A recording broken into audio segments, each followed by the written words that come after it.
VBG Ramji প্রকল্পের অধীনে পঞ্চায়েত ও গ্রামোন্নয়ন দপ্তর এবং বন দপ্তরের যৌথ উদ্যোগে একদিনব্যাপী বৃক্ষরোপণ কর্মসূচি পালিত হলো। মঙ্গলবার তুফানগঞ্জ 2 নম্বর ব্লকের বারকোদালি 1 নম্বর গ্রাম পঞ্চায়েতের কৃষি খামার থেকে প্রদীপ জ্বালিয়ে জেলা জুড়ে এই কর্মসূচির সূচনা করা হয়। প্রশাসন সূত্রে জানা গিয়েছে, জেলার 128টি গ্রাম পঞ্চায়েতের পাশাপাশি তুফানগঞ্জ 2 নম্বর ব্লকের 11টি গ্রাম পঞ্চায়েতে 100টি করে গাছের চারা বিলি করেছে জেলা বন দপ্তর। সেই চারাগুলির রোপণ এবং বৃক্ষ রক্ষণাবেক্ষণের জন্য ভিবিজি রামজি প্রকল্পের মাধ্যমে প্রতিটি গ্রাম পঞ্চায়েতে শ্রমিক নিয়োগ করা হয়েছে। এদিন বারকোদালি কৃষি খামারে প্রায় 3 লক্ষ টাকা ব্যয়ে মিনি বনাঞ্চল গড়ে তোলার উদ্যোগ নেওয়া হয়। পঞ্চায়েত ও গ্রামোন্নয়ন দপ্তর এবং বন দপ্তরের যৌথ উদ্যোগে সেখানে বৃক্ষরোপণ কর্মসূচি অনুষ্ঠিত হয়। অনুষ্ঠানে উপস্থিত ছিলেন জেলার অতিরিক্ত জেলাশাসক সজল Tamang, DFO Asitabha Chattopadhyay, ADFO Bijan Kumar Nath, BDO Ajay Kumar দণ্ডপাট সহ প্রশাসনের অন্যান্য আধিকারিকরা। বন দপ্তরের আধিকারিক জানান, ভিবিজি রামজি প্রকল্পের মাধ্যমে পঞ্চায়েত ও গ্রামোন্নয়ন দপ্তর এবং বন দপ্তরের যৌথ উদ্যোগে জেলা জুড়ে বৃক্ষরোপণ কর্মসূচি চলছে। পরিবেশের ভারসাম্য রক্ষা এবং ভবিষ্যৎ প্রজন্মের জন্য সবুজ পরিবেশ গড়ে তুলতে বৃক্ষরোপণ অত্যন্ত জরুরি। তবে শুধু গাছ লাগালেই হবে না, তার পরিচর্যা ও রক্ষণাবেক্ষণের দিকেও সমান গুরুত্ব দিতে হবে। এদিন এ বিষয়ে কি বক্তব্য উঠেছে শুনুন।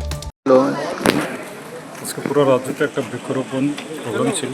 আমাদের পুরো রাজ্যতেই হচ্ছে, সাথে সাথে আমাদের জেলাতেই হচ্ছে, আর জেলার মুখ্য প্রোগ্রামটা এখানে হচ্ছে বরকোদালি 1 নম্বর গ্রাম পঞ্চায়েত।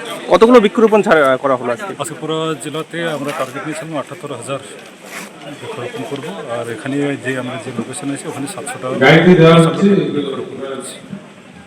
কি প্রকল্পে গাছ লাগানো এটা? এই প্রকল্পটা মেন হচ্ছে ভিবিজি রামজি, যেটা নতুন অ্যাক্ট হয়েছিল 1 জুলাই থেকে, যেটা আগের এনার্জি সে কনভার্ট হয়ে এখন ভিবিজি রামজি হয়েছে। ওই স্কিমের কনভার্জেন্স উইথ ফরেস্ট ডিপার্টমেন্ট আজকে এই অনুষ্ঠান হচ্ছে।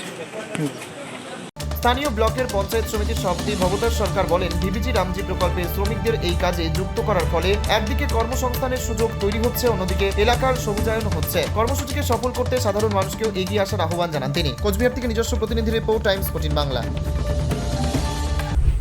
অফার আকর্ষণীয় অফার। দেশের 80তম স্বাধীনতা দিবস ও আমাদের প্রতিষ্ঠান শাড়িশ্রী পাঞ্জাবি হাটে প্রথম বর্ষপূর্তি অফারে 5 থেকে 10% শাড়িতে ছাড়। এছাড়াও 20,000 টাকার বেশি কেনাকাটায় 15% অতিরিক্ত ছাড় মিলবে।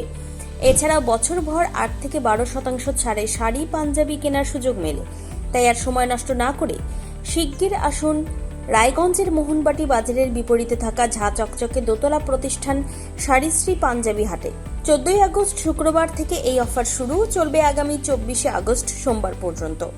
এই সুযোগ থাকছে মাত্র 15 দিনের জন্য। স্বেচ্ছাসেবী সংস্থা খুলতে চান? তাহলে রেজিস্ট্রেশন প্রক্রিয়া শুরু করুন। যে কোনো এনজিও খুলতে চাইলে এনজিও কনসালটেন্সি আপনাকে স্বেচ্ছাসেবী সংস্থার নিবন্ধন করাতে সম্পূর্ণ ডকুমেন্টেশন তৈরিতে পূর্ণাঙ্গভাবে সহায়তা করবে।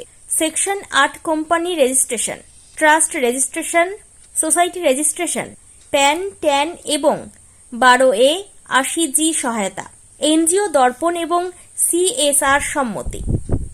এখনই কল করুন 8345817300, হোয়াটসঅ্যাপ করুন 9434187666 এই নম্বরে।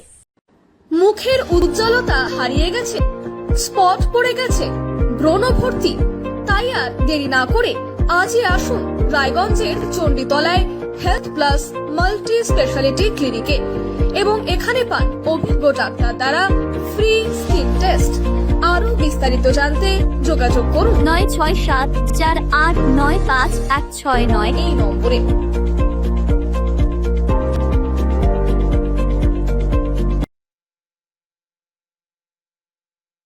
আজ তোমার বিয়ে সাজলো নতুন সাজে।